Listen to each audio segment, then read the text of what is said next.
Caso de fato houve uma ordem da justiça brasileira para que policiais brasileiros estivessem dentro de solo americano com a intenção de prender, ou ainda que fosse apenas vigiar um cidadão americano, a gente está falando de um crime muito mais grave, a repressão transnacional, como o próprio Constantino falou, e a gente está falando de um crime que é passível até mesmo de prisão perpétua dentro dos Estados Unidos. Então, se a gente estava considerando apenas uma possibilidade de envolvimento, com as notícias mais recentes, a gente está falando de um envolvimento direto e claro, que vai ser sim utilizado e explorado muito pelo governo americano nas negociações com o Brasil.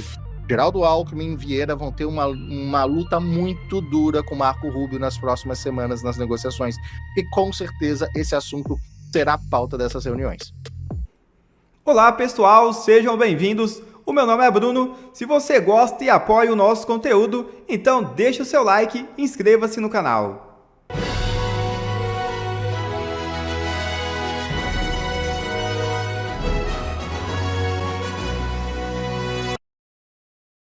Mais um ministro do STF pode deixar a corte. É isso mesmo. O jornalista Cláudio Dantas afirmou que depois de Barroso, outro ministro do STF também cogita se aposentar mais cedo. O choro quase compulsivo de Luiz Roberto Barroso em sua despedida do Supremo Tribunal Federal parece ter contagiado outros ministros. Dias atrás, Carmen Lúcia confidenciou a amigos que também cogita deixar a corte antecipadamente, talvez ainda durante o governo Lula. A ministra só se aposentaria do tribunal oficialmente em 2029. Assim como Barroso, Carmen teve o seu visto americano revogado pela Casa Branca e estaria com medo de virar alvo da Lei Magnitsky, como Alexandre de Moraes e sua esposa. Como a ministra não pretende se mudar para o exterior, eventuais restrições à sua vida financeira no Brasil teriam um impacto maior. Parece que realmente começou a fuga daqueles que apoiaram Alexandre de Moraes. Parece que já estão prevendo que a coisa vai feder. A Magnitsky foi só o começo. Datas para o julgamento de Martins e outros réus. Ex-assessor da presidência faz parte do chamado Núcleo 2. O presidente da primeira turma do STF, Flávio Dino, definiu o julgamento de Felipe Martins e demais réus do Núcleo 2 nos dias 9, 10, 16 e 17 de dezembro. Dino atendeu a um pedido feito pelo relator Alexandre de Moraes. Martins e outros 5 pessoas respondem por suposta tentativa de abolição violenta do Estado Democrático de Direito, golpe de Estado, organização criminosa armada, dano qualificado e deteriorização de patrimônio tombado. Moraes pediu a Flávio Dino, presidente da primeira turma agora do Supremo Tribunal Federal, para marcar o julgamento da ação penal que tem Felipe Martins entre os réus. O despacho foi assinado há 2 dias e publicado nesta segunda-feira, após Moraes constatar o encerramento da instrução processual. Davi Aragão, quais são as perspectivas concretas? Será que essa profecia de Jason Miller pode acabar se concretizando? Não, vemos cada vez mais maior a probabilidade disso acontecer. É interessante que na sexta-feira, depois da nota oficial do CBP, nós estávamos discutindo e analisando a possibilidade de envolvimento da Polícia Federal ou até mesmo do gabinete do ministro, com conhecimento do ministro, para tamanha fraude dentro do sistema imigratório americano. A gente estava cogitando essa possibilidade e as consequências que isso poderia trazer, não só para os envolvidos, como para o próprio ministro. E hoje a gente tem a surpresa que, na verdade, tem coisa séria e provada através do vazamento das informações. Vamos falar um pouquinho sobre o CBP. O CBP faz parte de todo o sistema imigratório americano, o Departamento de Homeland Security, um dos departamentos mais importantes dos Estados Unidos, que desde os atentados de 11 de setembro de 2001 ganharam uma proporção gigantesca. E eles têm um poder muito grande para fiscalizar a entrada e saída de qualquer estrangeiro. Existem só 3 possibilidades desse registro do I-94, o formulário que faz o controle de entrada e saída de indivíduos aqui nos Estados Unidos, ter apresentado um erro tão grave. Ou por hackeamento, o que é muito improvável que tenha acontecido, os sistemas são muito bem protegidos, ou por erro do sistema, numa atualização, ter gerado um I-94 de forma autônoma, que também é muito raro, muito difícil de acontecer, ou então por participação de um agente federal de dentro do CBP que plantou isso lá dentro. E por que a gente tem condições claras de afirmar que plantou esse documento dentro do sistema do CBP.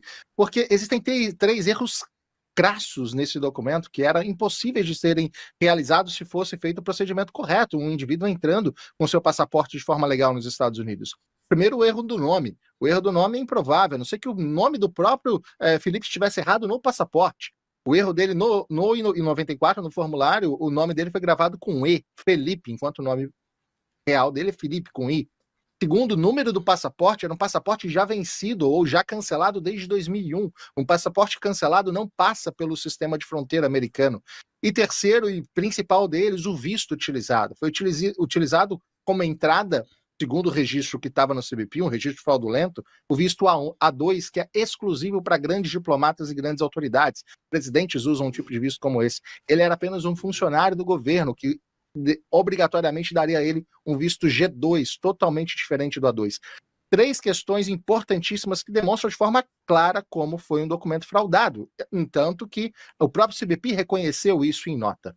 Considerando todos esses fatores e tendo certeza disso, agora é analisar quem de fato está envolvido. O próprio CBP fala que vai continuar as investigações e muito provavelmente o FBI vai ser envolvido. Se trata de um crime federal, adulteração e falsificação de documentos federais aqui dentro dos Estados Unidos, que já poderia, sim, a todos os envolvidos serem imputados em investigação, responsabilização, respondendo um processo criminal e sendo, inclusive, podendo ser condenados a 10 anos de prisão, que é o que prevê a legislação americana para crimes de falsificação de documentos.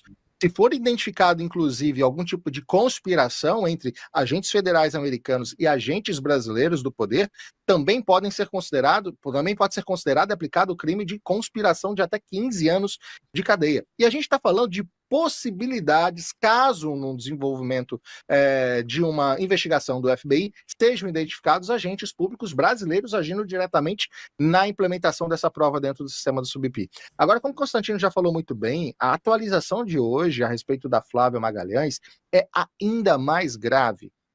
Caso de fato houve uma ordem da justiça brasileira para que policiais brasileiros estivessem dentro de solo americano com a intenção de prender, ou ainda que fosse apenas vigiar um cidadão americano, a gente está falando de um crime muito mais grave, a repressão transnacional, como o próprio Constantino falou, e a gente está falando de um crime que é passível até mesmo de prisão perpétua dentro dos Estados Unidos. Então, se a gente estava considerando apenas uma possibilidade de envolvimento, com as notícias mais recentes, a gente está falando de um envolvimento direto e claro, que vai ser sim utilizado e explorado muito pelo governo americano nas negociações com o Brasil. Geraldo Alckmin e Vieira vão ter uma luta muito dura com Marco Rubio nas próximas semanas nas negociações, e com certeza esse assunto será a pauta dessas reuniões. Quem diria, Magnitsky é refresco. O negócio é impressionante. Você está ligado? No dia 3 de janeiro de 2024, o ministro Alexandre de Moraes determinou a prisão de Flávia Magalhães e acionou o oficial de ligação da Polícia Federal em Miami, delegado Marcelo Ivo. A informação consta de um ofício assinado pelo delegado Fábio Mertens, da Coordenação Geral de Cooperação da Polícia Internacional. Flávia diz que foi monitorada por gente da Polícia Federal durante a manifestação em Fort Lauderdale em 25 de fevereiro. A organizadora avisou a Flávia da presença da Polícia Federal, recomendando que não fizesse discursos e permanecesse na barraca de água. A investigação foi aberta de ofício pelo ministro sem qualquer consulta ao Ministério Público, baseada em postagem sobre Marcola. Moraes mandou bloquear o passaporte brasileiro de Flávia, classificando-a como evadida, sem considerar a residência dela nos Estados Unidos e a nacionalidade que ela tem desde 2012. Meu caro Sepúlveda, tudo isso é uma história absolutamente aterradora. O Brasil mandando espionar, vigiar cidadão americano nos Estados Unidos. Simplesmente inacreditável um negócio desse. Bom, eu tenho a impressão, quando você vai descrevendo todas essas coisas, uma verdadeira situação kafkiana, né? Porque tudo é ilegal, desde a abertura da investigação. Quer dizer, eu quero, eu posso, eu mando, e não há lei. não há Constituição, não há nada. Há o poder do arbítrio. E eu acho que isso é o que caracteriza essencialmente o estado de exceção, é isso. Agora, eu não sei se nós conseguimos perceber que, passo a passo, nós vamos entrando num ambiente de ilegalidade próprio às ditaduras e próprio aos estados de exceção. Quer dizer, a cada passo é uma coisa nova. Depois nós passamos não apenas das ilegalidades patentes, por exemplo, vamos falar depois da manutenção da prisão domiciliar do Bolsonaro, mas nós passamos, o doutor Davi Aragão falou muito bem, quer dizer, passamos para a possibilidade de práticas de crimes federais em conluio de agentes americanos com agentes brasileiros. É uma possibilidade que nós estamos vendo. Depois, essa gravidade de mandar a Polícia Federal vigiar uma cidadã americana, ou seja, repressão mesmo transnacional, contra a qual, há umas semanas atrás, o Marco Rubio falou explicitamente numa das postagens que ele fez. Bom, o que falta mais? Agora eu pergunto, o que falta para essa imprensa dita isenta vir a público e reconhecer que isso tudo é assustador e nos leva para um caminho que não há volta atrás? Esses artiguinhos do Estado de São Paulo dizendo que é preciso retomar a legalidade, isso não vai ser retomado assim. Porque quando se sai da legalidade, não se retorna. Só se retorna por meios que façam aqueles que trilham a ilegalidade voltarem, arcarem com as consequências dos atos que praticaram. Vamos lá, então, Davi Aragão, vou continuar o nosso papo anterior, porque eu queria saber de você exatamente o que Marco Rubio vai ter de conversa séria com os brasileiros, que até agora a gente tem visto o noticiário nacional ignorar solenemente o papel chinês na economia brasileira. E a China é uma adversária geopolítica e econômica dos Estados Unidos. Esse papo com a China vai entrar nessa conversa? É importante a gente entender essa escalação do Marco Rubio para essa negociação. Ela não é aleatória, ela não é à toa. A grande maioria dos países que nos últimos meses negociaram tarifas e questões comerciais com os Estados Unidos lidaram diretos com técnicos do Departamento de Tesouro, não falaram com políticos necessariamente. Ou seja, tudo foi tratado diplomaticamente. Muitos países conseguiram boas negociações. Desde o começo, o governo americano já vem sinalizado que a questão com o Brasil é política e não comercial. Até porque os Estados Unidos nem têm déficit comercial com o Brasil. Então, em relação a isso, está tudo tranquilo. A questão não é comercial, a questão é política. E vir para cá achando que a negociação vai ficar apenas nas questões tarifárias, fica sem ingenuidade. E a gente tem que entender que a escalação do Marco Rubio ela tem um papel muito importante. A gente está falando de um dos maiores opositores ao avanço da esquerda na América Latina, a origem cubana, tendo os pais fugidos do regime cubano para Miami, onde ele cresceu ouvindo todos os problemas que os seus familiares passaram em Cuba e passando a detestar o socialismo e usando toda a plataforma política que ele tem para combater o avanço desse mesmo socialismo na América Latina. Então ele vê hoje no atual governo brasileiro uma oposição direta, uma oposição política. Então não acredite que isso vai ficar apenas nas questões comerciais, vai ter muito assunto político envolvido nisso, assim como a defesa constante do atual presidente brasileiro, não só os BRICS, como a destituição do dólar como moeda global de transação. Isso é só o Brasil que está falando no mundo inteiro, nem China tem coragem de falar isso, nem Rússia fala isso publicamente, e o presidente Lula faz questão de falar isso o tempo todo. Não, essa negociação vai ser muito pesada. Vieira e Alckmin não estão preparados para o que vai vir nas mãos de Marco Rubio. Ainda que haja algum tipo de negociação comercial, e isso só vai acontecer com concessões consideráveis do Brasil, ainda que essas concessões venham das áreas comerciais, exploração de terras raras, que é muito interessante para os Estados Unidos, haverá uma concessão muito grande, haja isso, essa negociação não vai se limitar às questões comerciais. Com certeza, a política também vai ser discutida. Davi Aragão, e tem um outro ponto que é importante a gente ressaltar, que o vice-presidente da República no Brasil é aquele que é responsável pelas relações diretas com a China. Então, o Alckmin entrando no meio dessa conversa, é ele que vai receber os recados diretos, né? Exatamente isso. E a disputa, e principalmente o trabalho hoje de Marco Rubio no Departamento de Estado, justamente para frear o avanço de países que são contra os Estados Unidos ou que são oposicionistas diretos, como é o caso da China, ele é muito grande, ele é muito forte. A escolha de Alckmin talvez não tenha sido a mais acertada, apesar da posição dele como vice-presidente, porque ele vai ter um enfrentamento muito duro, direto com um dos principais políticos americanos e mais preparados para debater esse tipo de questão. Então, sim, vai ser exigido algum tipo de posicionamento em relação à transação com a China, ou até mesmo a posição do Brasil no BRICS em toda essa negociação. E, como eu falei mais uma vez, o Brasil não está preparado para essa guerra que ele vai começar a enfrentar agora com Marco Rubio, que eu tenho certeza vai ser muito mais duro do que Donald Trump nessa negociação com o Brasil. A trumpicada vem pesada. Davi Aragão, obrigado demais pela sua participação no nosso Bradock Show de hoje. Esclarecimentos importantíssimos para se entender o que de fato os Estados Unidos vão fazer com o Brasil em breve nessas negociações. Obrigado demais. Agradeço o convite. Boa noite a todos. Rodrigo Constantino, você gostaria de acrescentar algo sobre essas negociações aí? O Geraldinho vai ter que rebolar diante do Marco Rubio e a parada não vai ser fácil não, hein? Esse ponto que o Aragão traz é fundamental, né? Quem é Marco Rubio?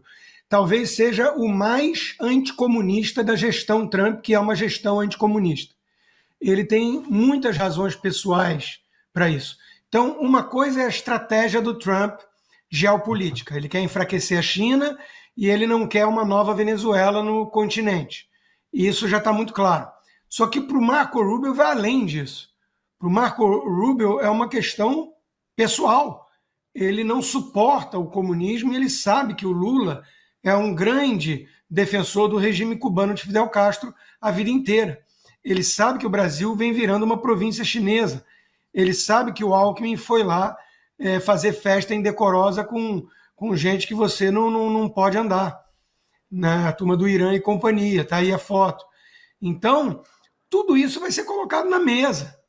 A gente não pode ser ingênuo aqui, achar que o Marco Rubio é bobinho e vai ser ingênuo. E o Trump falou, tratem bem dos meus novos amigos porque deu química com Lula. Quem pensa assim não entende a forma de operar do Trump. Né? Então, eu esperaria uma negociação muito dura e acho que esses aí que estão tentando comemorar antes do tempo podem quebrar a cara e descobrir da forma mais dura que os Estados Unidos têm uma agenda, que esse é um governo que tem uma agenda. E quando eles querem uma coisa, pergunta para o Irã o que acontece, ou pergunta para o Hamas o que acontece. Aliás, o Marco Rubio fez uma postagem ainda há pouco, mostrando justamente isso. Né? Esse é um dia que vai entrar para a história e pouca gente sabe, né, o que foi necessário por parte do presidente dos Estados Unidos para que acontecesse esse acordo. Então, nos bastidores tem muito trabalho, que nem sempre vem à tona, que nem sempre recebe o devido crédito. É uma gestão voltada para resultados. Deixa o prêmio Nobel com a Maria Corina Machado, que, aliás, reconhece que quem merece é o Trump. Deixa a turma do Free Palestine em silêncio hoje. O Trump não liga para isso. Ele é um cara que faz, entrega, está preocupado com os resultados. Isso ele quer. E, no caso brasileiro, isso significa que ele vai bater de frente com muitos anseios chineses do governo petista.